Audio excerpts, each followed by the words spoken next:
سلام. آقا من دیروز که دیشب بود خواستم براتون ویدیو بگیرم ولی نشد. رفتم دوچرخه رو کامل تکمیلش کردم، یعنی دوچرخه دیگه هیچی کم نداره، فقط یه برچسب که دیگه اونم بیخیال، اصلا ظاهرش مهم نی. آقا دوچرخه الان رفتم گلگیر انداختم براش، فقط کار رو ببین با چه گلگیر نوعی.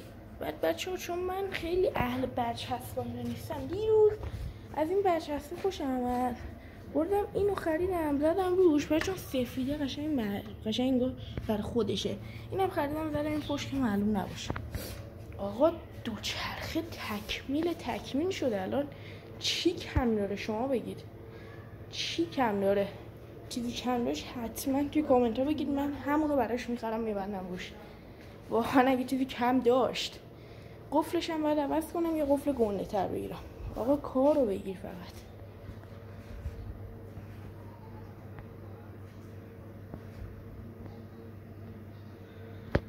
به به به به.